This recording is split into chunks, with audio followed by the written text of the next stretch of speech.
High cholesterol, এটা কিন্তু আমরা খুব শুনছি আজকালকার দিনে। চেহারা ঠিকঠাক, বয়স বেশি নয়, অথচ ব্লাড রিপোর্ট টেস্টে ধরা পড়ছে কিনা হাই কোলেস্ট্রল। আর যেটা বেশি দেখা যাচ্ছে লেট 20s আর আর্লি 30s-এর মধ্যে। আগে যেটা 40-এর ঊর্ধ্বে বা তার বেশি বয়সে ধরা পড়তো। এর ফলে অনেক শারীরিক সমস্যার সৃষ্টি হচ্ছে।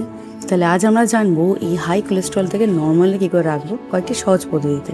আমি ডায়েটিশিয়ান দেবারতী তোমাদের স্বাগত জানাই আমার চ্যানেল খাদ্য রহস্যতে। প্রথমে আমরা জানবো কোলেস্ট্রল কি।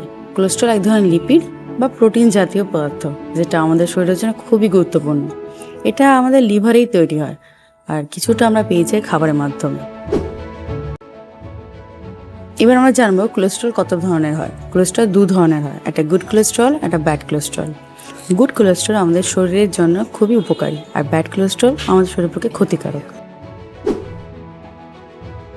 আজ আমরা কথা বলবো গুড কোলেস্ট্রল নিয়ে। HDL, high density lipoprotein. Good কোলেস্ট্রলের কাজ কি? গুড কোলেস্ট্রল আমাদের কোষের স্বাভাবিক কাজ করতে সাহায্য করছে, ভিটামিন ডি তৈরিতে সাহায্য করে, হরমোন উৎপাদনে আর পিত্ত লবণ তৈরিতে। এইটা গেল গুড কোলেস্ট্রলের কাজ। এবার কথা বলবো ব্যাড কোলেস্ট্রল নিয়ে, যেমন হচ্ছে এলডিএল, ভিএলডিএল, মানে লো density lipoprotein, very low density lipoprotein. যখন এইগুলোর মাত্রা বেড়ে যায় আর গুড কোলেস্ট্রলের মাত্রা কমে যায়, তখনই কিন্তু আমাদের ধরা পড়ে কি, তখনই ধরা পড়ে আমাদের হাই কোলেস্ট্রল। এটা কেন হচ্ছে? আমাদের প্রধান ব্যাপার যেটা হচ্ছে অস্বাস্থ্যকর খাবার, মানে ভাজা ভুজি, এটা সেটা উল্টোপাল্টা খাওয়া, ঠিকভাবে না ঘুমানো, এক্সারসাইজ না করা, ভীষণ স্ট্রেসের মধ্যে থাকা, মদ্যপান ধূমপান করা, ওবেসিটি, জেনেটিক্সও হতে পারে কিছু ক্ষেত্রে, আর প্রধান যেটা সেটা হচ্ছে ফ্যাটি লিভার। এই সব কটা কিন্তু আমাদের কোলেস্ট্রল হাই করার জন্য ভীষণভাবে রিলেটেড।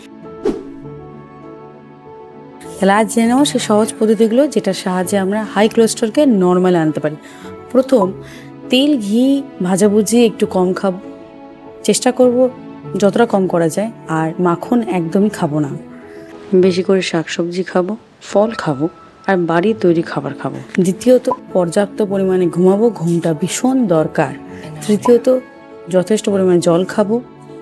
চতুর্থ, হাঁটাহাঁটি করব, এক্সারসাইজ করব, যতটা সম্ভব আমরা চেষ্টা করব ফিজিক্যাল অ্যাক্টিভিটিতে নিজেকে যুক্ত রাখবো। পঞ্চম, ওজন কমানোর চেষ্টা করব। ষষ্ঠ, ধূমপান মদ্যপান জানি ছাড়া যায় না, অত তাড়াতাড়ি সম্ভব নয়, তবে হ্যাঁ নিয়ন্ত্রণ করব। সপ্তম, স্ট্রেস কম নেব। দেখুন, সবার জীবনই স্ট্রেস আছে, স্ট্রেস থেকে আমরা কেউ পালাতে পারবো না, তবে হ্যাঁ এতটা বেশি মানে আমরা স্ট্রেস নেব না যাতে আমাদের শারীরিক ক্ষতি হয়ে যায়।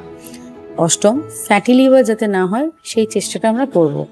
আমার সাথে জুড়ে থাকুন, আগামী ভিডিওতে আপনি জানতে পারবেন স্ট্রেস কীভাবে কম করতে হয়, ফ্যাটি লিভার যাতে না হয় তার জন্য কি কি করতে হবে সেই বিষয়ে ভিডিও খুব শিগগিরই আসছে। তাহলে আজ এ পর্যন্তই।